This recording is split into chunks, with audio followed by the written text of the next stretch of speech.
Welcome everyone to day one of our Q&D Campus Ministry Quarantine Challenge. Our challenge for today is to make a plan for attending Sunday Mass virtually.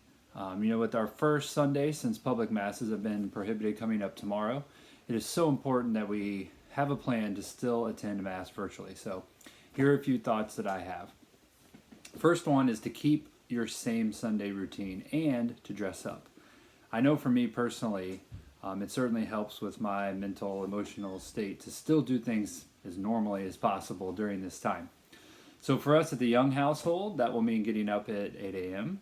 and cooking pancakes.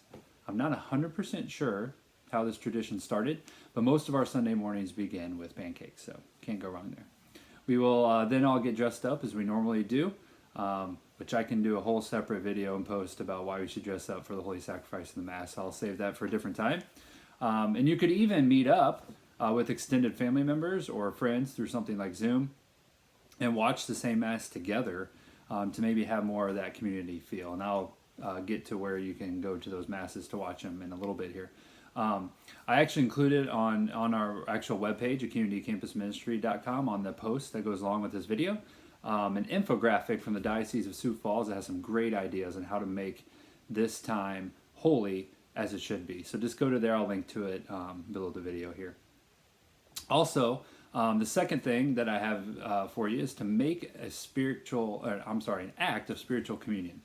Because although we cannot receive Jesus physically in the Eucharist right now, we can make an act of spiritual communion in order to still receive graces.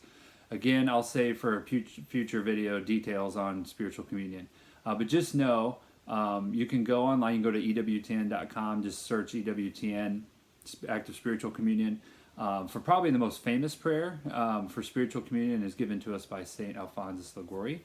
I have found that almost all online masses right now during this time provide time for and even lead the act of spiritual communion as part of the Mass during the time you'd normally be receiving physically. The other thing is options for the Mass. Again, there are tons and tons of options for online Mass as of now. Many parishes offered this before, but many more have added it since public Masses have been shut down.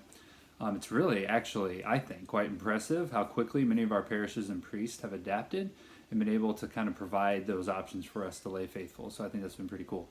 I have by no means an exhaustive list, but ones that I've either participated in myself or plan to soon. Many that have a local feel, of somewhere like all the parishes here in Quincy, or like our diocese or St. Louis Diocese, and then some of your public ones like EWTN, Bishop Robert Barron, to the FSSP Latin Mass stream. So all those are options. And again, I have those listed on the written post of this at communitycampusministry.com.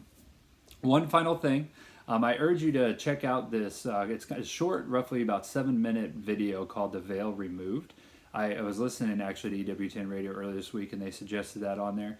It's a very powerful reminder that not only do we participate with those of us bodily present at the Mass, but also the angels and saints anytime we attend the Holy Sacrifice of the Mass. So again, go to communitycampusministry.com, look for day one of the quarantine challenge, and you can find all the links and all the things I referenced in this video. And just stay tuned for day 2 of the quarantine challenge tomorrow. Stay safe and God bless.